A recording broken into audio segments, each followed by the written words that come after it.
Hello Aries, Sun, Moon, Rising, and Venus signs. Kamusta kayo? Sana po yun nasa mabuti kayong kalagayan.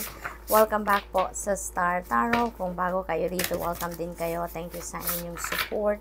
I truly appreciate it. God bless you all po. Tignan natin ang mga messages ni Aries. Pauna mensahe po ninyo ay the Page of Wands. And so, opportunities are coming in, Aries, dito na siyang mag-ano ngayon, siyang yung magha-highlight, no, ng inyong mga gustong-gustong ginagawa, no. This could be related, no, na opportunity to sa isang trabaho, sa inyong career, or sa negosyo ninyo, no, whatever the case may be. This is an opportunity for you to give you an opportunity na mailabas ninyo kung ano yung passion ninyo, para mailabas ninyo yung talents ninyo, yung gifts ninyo, yung mga ganon, ano? What else for Aries? We have King of Wands. Ayan. So, may entrepreneurship dito. Siguro talagang iba sa inyo magkakaroon ng negosyo, no? Maaring kayo ay lilipat na ng career path, no? Siguro from working 9 to 5 job, maaring mag-i-entrepreneur na kayo, magne-negosyo na kayo. You will be the boss na, no, ng sarili ninyo. You will be your own boss, kung baga. At saka, it feels like to me na yung kung ano man ang gagawin ninyong negosyo dito, ano man ang field, no, na ipo-focus ninyo dito sa inyong negosyo, maaring this is what you really love to do. Maybe this is related to this energy ng Page of Wands, no? Kung ano man ang opportunity na to, this could be related doon sa ininegosyo ninyo. At yun yung parang magiging highlight ng inyong negosyo is your passion, no? This is what you really love to do. This is your cup of tea. Maaaring ito yung matagal na ninyong pinapangarap, no, na gawin bilang negosyo. Maaaring ganon ang ganap. For others of you naman, siguro kung nagtatrabaho din naman kayo, and siguro may promotion dito sa inyo na ibibigay ang inyong employer. Maaaring iangat na kayo, no, yung posisyon ninyo sa trabaho. Maaaring magle-level up na din sa ngayon. Meron din ako nakikitang dito na leader kayo. Magiging isang leader kayo. Magiging isang leader ng isang kumpanya, isang department, isang grupo, no? Yung ganon. At kayo yung magsisilbing liwanag. Kayo yung magsisilbing ilaw. Kayo yung mag-i-inspire. Kayo yung influence, no, sa mga taong nasa paligid ninyo. What else? We have Nine of Cups. Beautiful. This Nine of Cups is an energy na nagsisignify ng happiness, falling in love, wish fulfillment, yung ganon. So, most likely, meron ditong mga pangarap kayo or wish ninyo na magka-come to fruition na. Meron na ditong dream na maaaring mag-come to fruition na din, yung ganon. At saka, siguro meron ditong opportunity for you as well, no, na mag-entertain na ng bagong manliligaw or pumasok na sa isang love and romantic relationship. So that is also possible for some of you, Aries. What else? We have Six of Pentacles. Ayan. So this is a beautiful energy because yung generosity energy is ano, 'di ba? Two sides yan. Ang minsan, tayo yung nagbibigay, tayo yung generous, tayo yung compassionate, tayo yung tumutulong. Sometimes naman, tayo naman yung nagre-receive. Tayo naman yung nasa receiving end. Tayo yung tinutulungan. Tayo yung inaabutan ng kung anong tulong, yung ganon. And this time, siguro parang iikot, ano, yung two sides na yan. Ng generosity energy na yan, parang iikot sa buhay ninyo ngayon, Aries. There may be a time ngayon na kayo yung nangangailangan ng tulong, pera man yan, advice man yan, energy man yan, presensya man yan ng ibang tao, depende sa inyong sitwasyon. But on the other side naman dito, may matatanggap nga kayong tulong ng iba, tapos meron ding naghihintay din, no, sa inyo, meron ding umaasa sa inyo na sila din naman yung matutulungan ninyo, no? Yung ganon. So, what else? We have Eight of Wands. Ayan. So, si Eight of Wands, this is a fast-moving energy, no? Kaya mabilisan ang galawan ng lahat-lahat siguro dito sa buhay ninyo. Aries, maaring meron ditong pagmamadali sa inyo, sa approach ninyo sa buhay sa ngayon. Maaaring may mga magagandang balita rin dito na bigla-biglang dadating, yung biglaang sasabihin sa inyo yung mga updates or balita manggagaling sa kung saan man, no? Yung ganon. So, this is going to be a wonderful news for some of you that could be related to anything, to work, negosyo, relationship, travel. It could be related to anything. There could be travel as well here, Aries, for some of you. Maaring ano yan, travel with a group, no? Maaring travel yan with family or travel with friends. Posible din na travel with co-workers, you know? At could be work-related na biyahe ninyo. So, tignan natin kung ano final message ni Aries for today. Ayan, lumipad na. We have angel number 18, willpower. Yan ang keyword dito. There will be achievements, success, you know, prosperity, striving forward, go-getters, courage, and luck. So, puro lahat ito, ano, energy ninyo talaga, Aries, diba? Napaka-prosigido ninyo, determinado kayo, yung ganun, yung parang laging on fire kayo, diba? Ganun kayo, may go-getter attitude din kayo lagi. Significant events are on the cards for you. You will progress in your endeavors and gain new experiences. The right people and resources will be put in your path. An excellent proposal or change is coming up and you are destined for greatness. So, napakaswerte, napakaganda ng energy ninyo at this time. Good luck, and that's all I have for you for today. Thank you for watching. Love and light. Namaste. Hello, Leo, Sun, Moon, Rising, and Venus signs. Kamusta kayo? Sana po yun nasa mabuti kayong kalagayan. Welcome back po sa Star Tarot. Kung bago kayo rito, welcome din kayo. Thank you sa inyong support. I truly appreciate it. God bless you all po. Tignan natin kung ano mga mensahe para sa iyo for today. Yung tumalon, we have 9 of Swords. Siguro ang iba sa inyo dito, Leo, is being so worried about something, no? Malalim may iniisip ninyo lagi, nagigising siguro kayo in the middle of the night, you know, dahil ginigising kayo ng stress, ginigising kayo ng worries ninyo, no? So, maaaring ganun ang sitwasyon ng iba sa inyo. So, ngayon, there could be something na pinoproblema ninyo or hindi naman siguro pa existing na problema, pero parang nag-anticipate na kayo ng kung ano man ang maaring maging problema, no? Maaring gano'n ang ganap dito for some of you, Leo.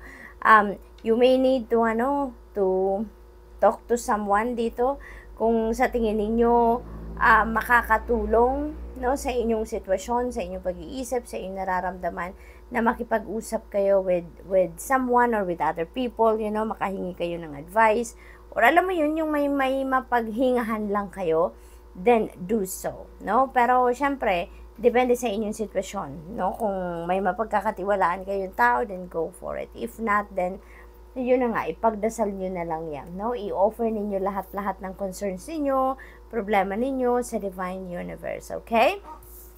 Tingnan natin kung ano ang ganap. We have King of Cups. Ayan. So, maybe you are really seeking for someone na makakapag-advise sa iyo.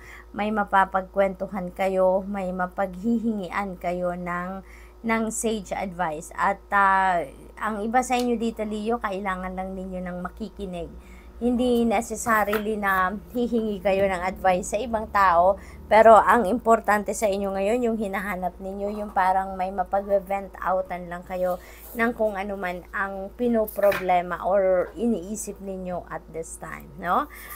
Maybe you are going to talk to someone na water sign, maybe Cancer, Scorpio, Pisces will be present sa buhay ninyo para maging hingahan ninyo, kumbaga.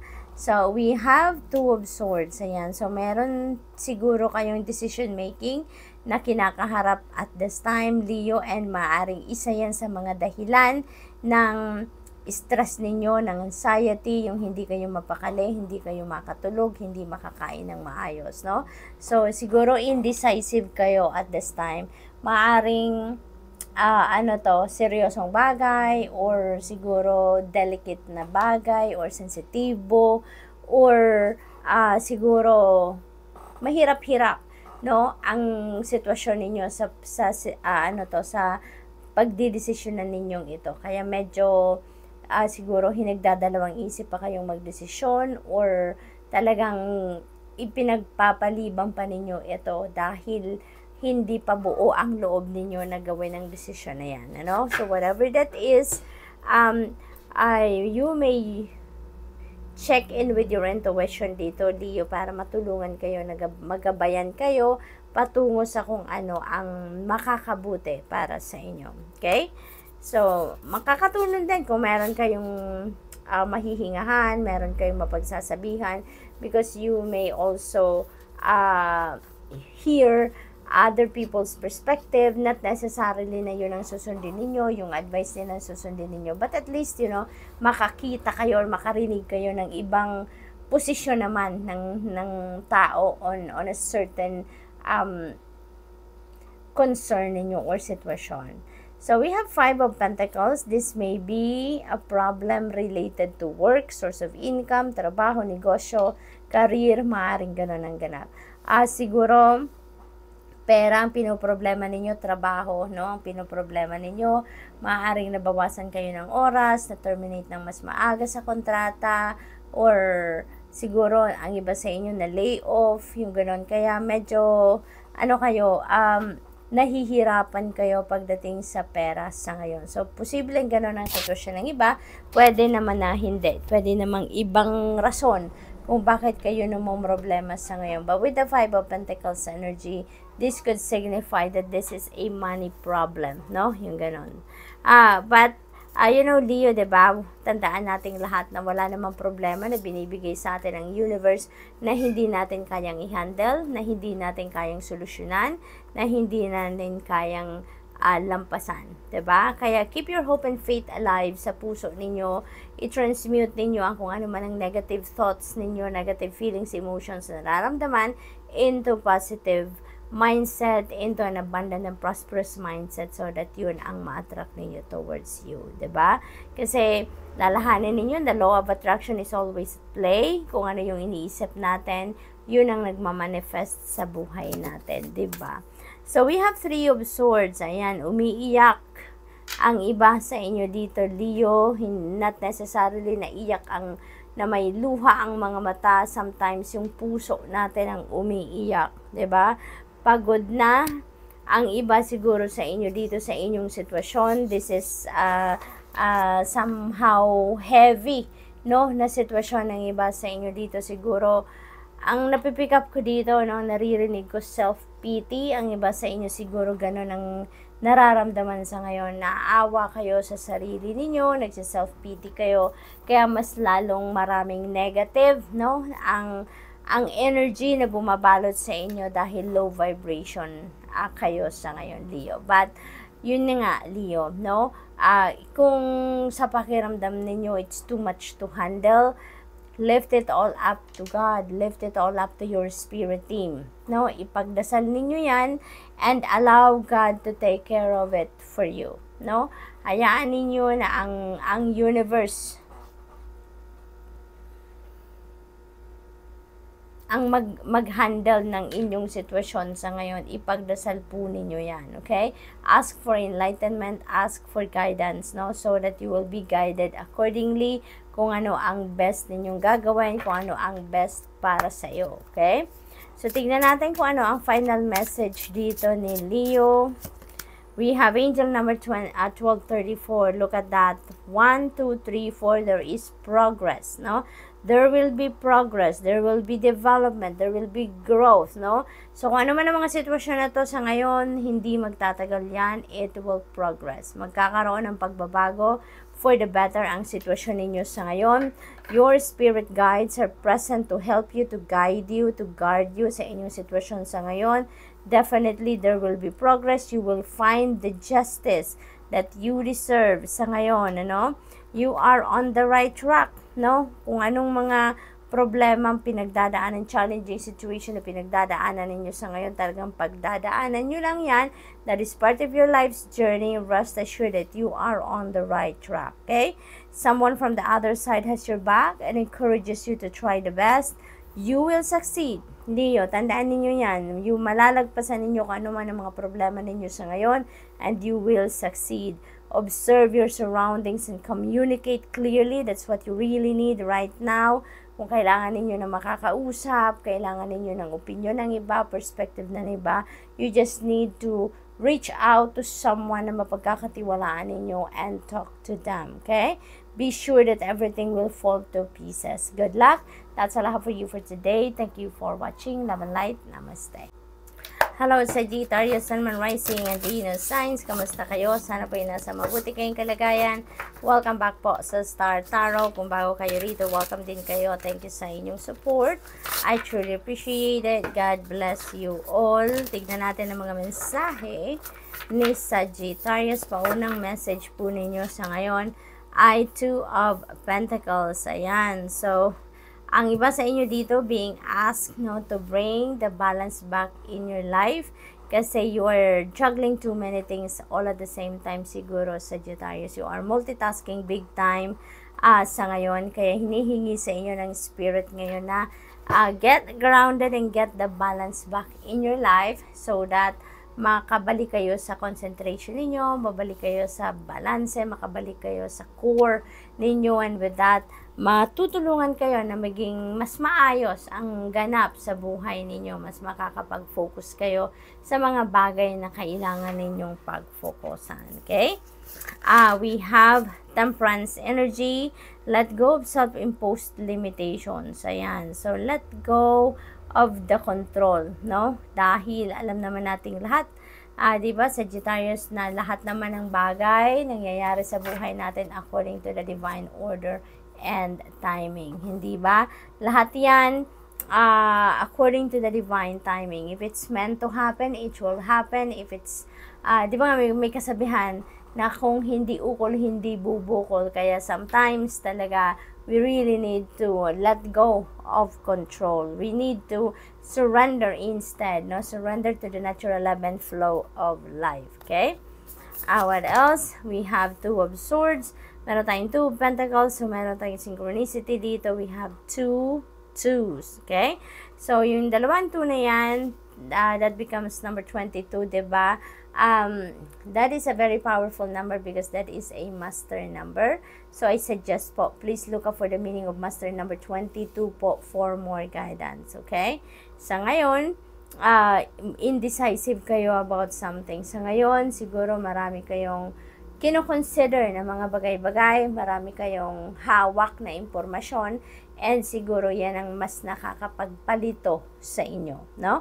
Marami kayong pinag-iisipan, tinitimbang, you're weighing things out, and ngayon siguro hindi kayo makapag-desisyon, you can't make up your mind dahil nga iba't ibang klaseng impormasyon ang hawak ninyo, Sagittarius, no? Kaya parang siguro iniisip ninyo ngayon na teka lang, magpapahinga muna ako, nalilito ako, I can't make up my mind, so I'd rather sit back muna at magmuni-muni, no? Yung ganon. Kasi hindi ninyo pa makita ngayon ang totoong sitwasyon ninyo, no? Hindi ninyo makita ngayon ang clear path kung saan kayo dapat pumunta regarding your situation at this time.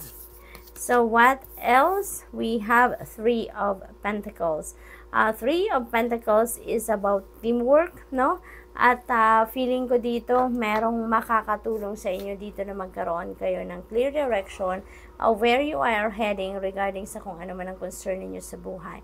Maaaring meron kayo dito mga kaibigan, kamag-anak na that are willing to help you, that are willing to give you advice or give you their own perspective naman para magkaroon kayo ng idea, no? So, meron makakatulong sa iyo. There are going to be helpful people and supported people around you dito that are willing to support you in any way. We have Three of Swords. Ayan. So, siguro, yung decision making na to that could be related to this Three of Swords energy, no? Meron siguro kayo ditong ikinalulungkot, maaring merong heartbreak dito na naramdaman, naranasan ang iba sa inyo dito, kaya ang iba sa inyo umiiyak, no? Umiiyak. Sabi dito sa card, it's okay to cry, 'di ba? It's okay to cry. Hindi yan manifestation ng kahinaan, 'di ba? Yung pag-iyak, yan ay pagpapaluwag ng ating mga nararamdaman, pag-release ng tension, pag-release ng problema, yung gano'n, no? Kaya it's okay to cry. So this could be linked to this Two of Swords energy. Maaring sa sobrang kalituhan ninyo, sa sobrang problemado ninyo, hindi kayo nakakapag-isip ng kung ano ang mabuti at iniiyak nyo na lang, no? May mga ganun yung sa sobrang problema, sa sobrang bigat na nararamdaman, talagang mapapaiyak ka. So maybe ganun ang sitwasyon ng iba sa inyo, Sagittarius. And it helps, di ba? Pag iniiyak ninyo, pagkatapos ninyo umiyak, di ba? Gumagaan kahit papano ang ating pakiramdam.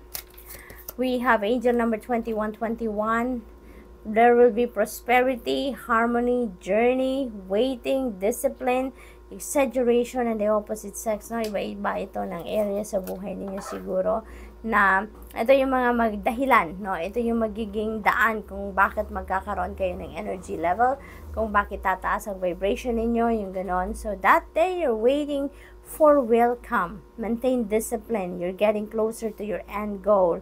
There's no need to overextend yourself. Guard your energy to remain focused. It will pay off, and it's a climb, not an elevator ride. Okay? So you really have to work for it. Kailangan nating pagtrabahuan, kailangan nating pagsikapan, ano? Para maabot natin ang kung ano man ang tagumpay. Good luck, Sag. That's all I have for you for today. Thank you for watching. Love and light. Namaste.